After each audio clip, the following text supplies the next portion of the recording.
నిన్ను ఇక్కడే జైలుకి పంపిస్తే కనీసం అప్పుడప్పుడైనా వచ్చి చూడొచ్చు. ఒకవేళ ఏ అండమాన్కో నికోబార్కో పంపిస్తే దేవుడా వీడి మీద ఆయనకంత కోపం లేకుండా చూడు.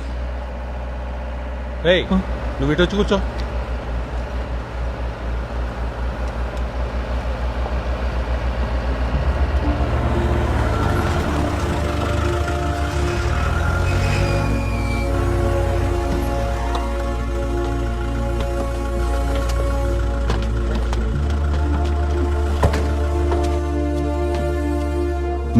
రండి.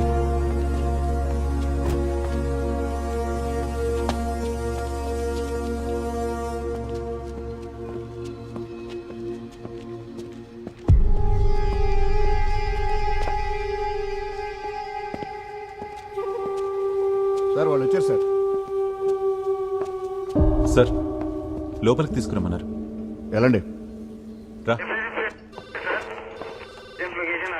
కూర్చోండి.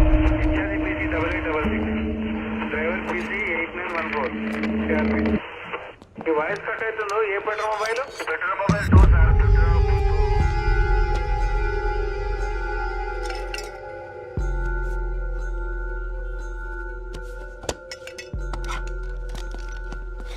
నాతో రా. మీరు ఇక్కడే ఉండండి. నువ్వురా. సరే వెళ్ళు. వెళ్తున్నాను. వెళ్తున్నాను కాదు, వెళ్ళొస్తాను.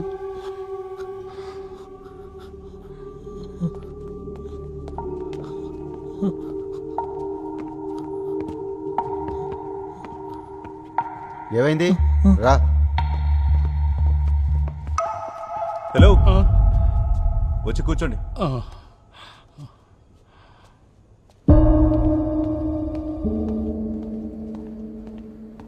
త్వరగా రా.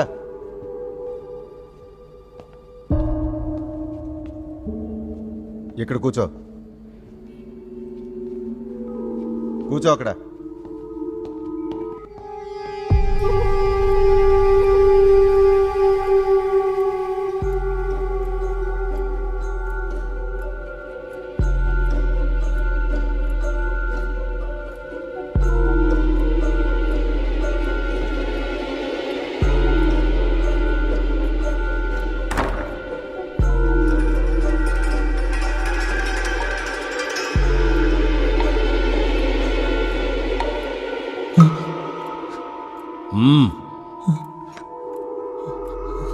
నువ్వే నా పోస్ట్ పెట్టింది.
ఇక్కడ అరాచకం రాజ్యమెళ్తోంది.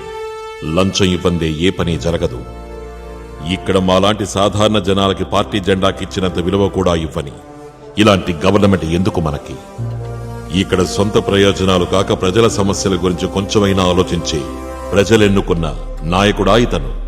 అసలు ఈ రాష్ట్రానికి ముఖ్యమంత్రి ఉన్నాడా? తెలంగాణకి ముఖ్యమంత్రి ఉన్నాడు. కల్లూరి చంద్రం ఆయన పేరు. నీ కళ్ళ ముందు కూర్చునున్న నేనే. సార్ నా ఉద్దేశం అలా రాయటం కాదు, అనుకోకుండా పొరపాటు జరిగింది సార్.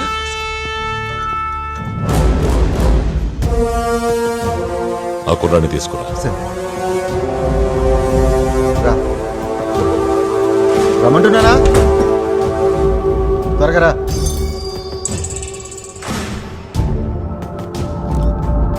రండి.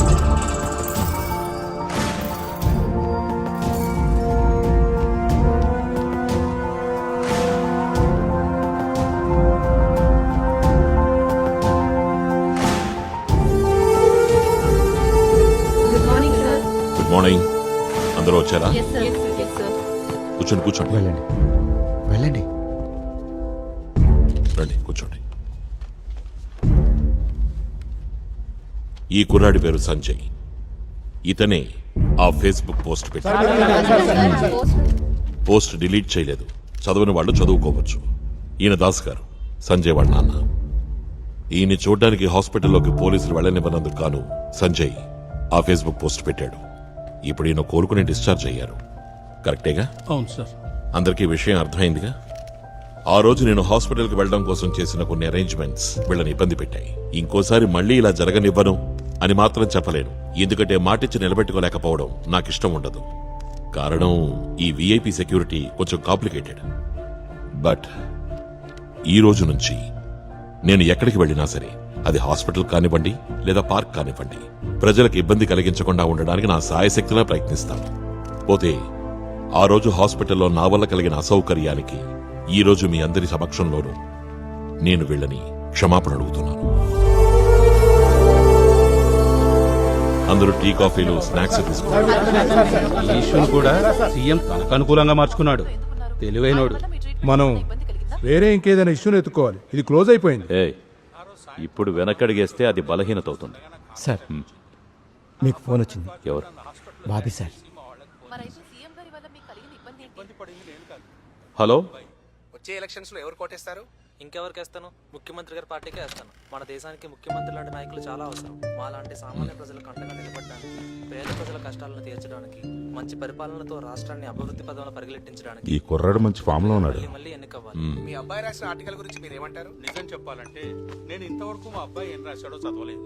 ఒకవేళ నువ్వు బ్రేక్ఫాస్ట్ చేయలేదా? ఇప్పుడు ముఖ్యమంత్రి గారి మీద మాకు ఏర్పడిన సౌజన్య వాళ్ళ ఫ్రెండ్స్ ఇద్దరు వచ్చారింటికి. ఇలాంటి నిజాయితీ సాయంత్రం వరకు వాళ్ళు ఇంట్లోనే ఉంటారంట. మనకు ముఖ్యమంత్రి అయినందుకు నేను చాలా గర్వపడుతున్నాను. ఇన్ని నీళ్లు తాగుతున్నావేంటి? 2 రోజుల నుంచి యూరినరీ ఇన్ఫెక్షన్. డాక్టర్ దగ్గరికి వెళ్ళలేదా? కొంచెం వాటర్ ఎక్కువ తాగితే అదే సెట్ అయిపోద్ది. నువ్వు క్షమాపణ చెప్పాక ప్రతిపక్షానికి ఏం చేయాలో అర్థమై ఉండదు. ఆ ప్రాబ్లం సాల్వ్ అయినట్టే. కానీ వేరే ఇంకో విషయం ఉంది. దానికి నువ్వు జోక్యం చేసుకోవాల్సిన అవసరం ఉంది. ఏంటా విషయం?